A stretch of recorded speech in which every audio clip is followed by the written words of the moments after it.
Hello guys, स्वागत है आपका मेरे YouTube channel science by Anil sir में। आज अपन इस वीडियो में विस्थापन अभिक्रिया यानी रिप्लेसमेंट रिएक्शन के बारे में देखेंगे कि विस्थापन अभिक्रिया क्या होती है। कक्षा 10 के लिए और अन्य प्रतियोगी परीक्षाओं के लिए भी ये टॉपिक काफ़ी महत्वपूर्ण होता है। देखो, विस्थापन अभिक्रिया या रिप्लेसमेंट रिएक्शन का एक फॉर्मूला यहाँ पे मैंने लिख रखा है कि यहाँ देखो अभिकारक में AB प्लस C है और फिर आगे एरो करके CB प्लस A कर रखा है। यानी इस अभिक्रिया में क्या होगा, ये जो अधिक अभिक्रियाशील है अणु, ये क्या करेगा, यहाँ से इस कम क्रियाशील को हटा रहा है और उसके स्थान पर ये स्वयं आके जुड़ रहा है। तो यहाँ CB प्लस A बन रहा है। यानी ये जो किसी भी सूत्र में अपन देखते हैं, पहले धनायन लिखा जाता है और धनायन के पीछे ऋणायन होता है। यहाँ पर बस इसने C डाल रखा है, दूसरा जो विकारक है वो C, ये धनायन है तो धनायन है वो धनायन को हटाएगा। यानी यहाँ से जो C है वो A को हटा रहा है, क्योंकि ये ज्यादा क्रियाशील है A की तुलना में, A को हटा रहा है तो ये A की जगह आके जुड़ रहा है। तो यहाँ ऋणायन B के साथ C जुड़ रहा है, प्लस A है वो बाहर निकल रहा है। और दूसरा फॉर्मूला ये है कि मान लो अगर ये C है वो ऋणायन हो, अगर C ऋणायन है तो ये जो यहाँ पे ये जो अभिक्रिया कारक है दूसरा, यहाँ से ये इस ऋणायन B को हटाएगा, B को हटाएगा तो यहाँ बनेगा AC प्लस B बनेगा। अब इसके लिए जो पहला फॉर्मूला है उसके आधार पे और जो दूसरा फॉर्मूला उसके आधार पे अपन समीकरण देखेंगे। तो समीकरणों से पहले अपन देखते हैं कि विस्थापन अभिक्रिया यानी रिप्लेसमेंट रिएक्शन क्या होती है। तो देखो, इस अभिक्रिया की परिभाषा ये है कि ऐसी रासायनिक अभिक्रिया जिसमें अधिक क्रियाशील अणु कम क्रियाशील अणु को उसके स्थान से हटाकर वहां स्वयं जुड़ जाता है, उसे विस्थापन अभिक्रिया कहते हैं। इस अभिक्रिया में क्या होगा, जो पुराने बंध हैं वो टूटते हैं और उनके स्थान पर नए बंध बनते हैं, क्योंकि जो नया अभिकारक डाल रहे हो वो ज्यादा अभिक्रियाशील है।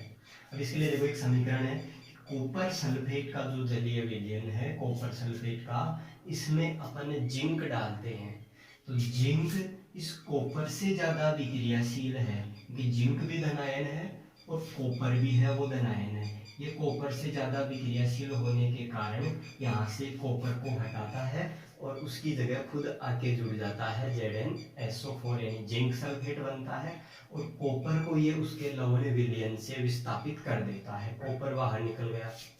ऐसे दूसरा समीकरण, अपन फेरस सल्फेट FeSO4 में जब जिंक डालते हैं तो यहाँ पर जिंक इस फेरस से भी ज्यादा अभिक्रियाशील होने के कारण इसको यहाँ से लवण विलयन से हटा देता है और जिंक सल्फेट बनता है, फेरस बाहर निकल जाता है। ऐसे ही अपन तीसरा समीकरण देखें कि जब कॉपर सल्फेट के विलयन में आयरन यानी फेरस डाला जाता है तो कॉपर और फेरस की तुलना करें तो यहाँ पे फेरस है वो कॉपर की तुलना में अधिक अभिक्रियाशील है, तो ये फेरस यहाँ से कॉपर को हटाएगा और यहाँ फेरस सल्फेट FeSO4 बनेगा और कॉपर है वो लवण विलयन से बाहर निकल गया। अगर इसकी जगह हम दूसरा प्रकार ये देखें अभिक्रिया का कि जैसे मान लो अपन कम क्रियाशील तत्व डालें तो क्या अभिक्रिया होगी क्या। जैसे मैं यहाँ लिख रहा हूँ कि मैंने जिंक सल्फेट में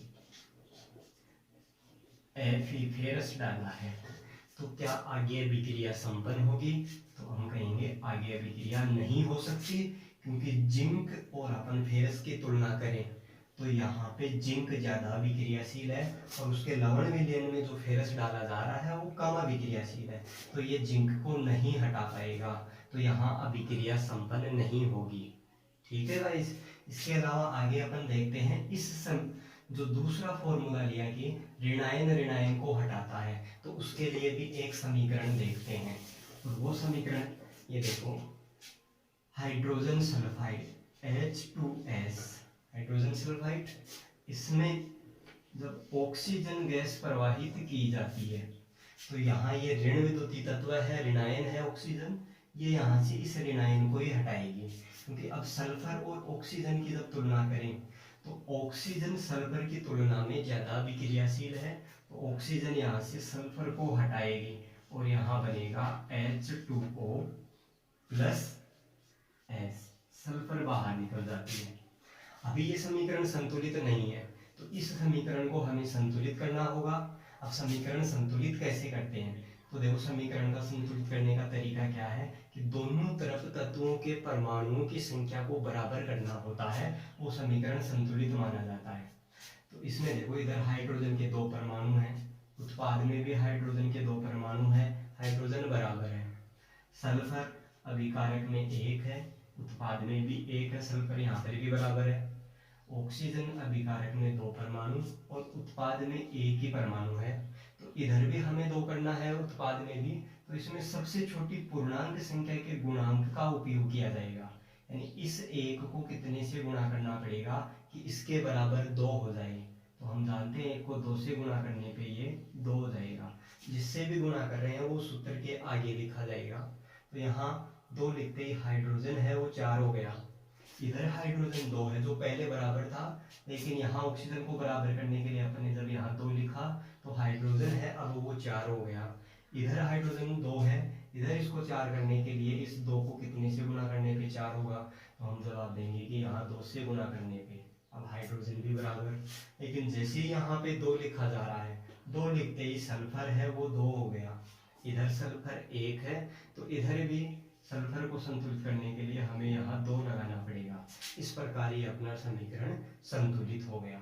तो ये थी विस्थापन अभिक्रिया, जिसमें अधिक क्रियाशील अणु कम क्रियाशील अणु को उसके स्थान से हटाता है और वहां स्वयं जुड़ जाता है, उसको विस्थापन अभिक्रिया कहते हैं। आज के लिए बस इतना ही। अगर वीडियो पसंद आए तो लाइक कीजिएगा, और अगर आप हमारे चैनल पे नए हैं तो चैनल को सब्सक्राइब कीजिए। धन्यवाद।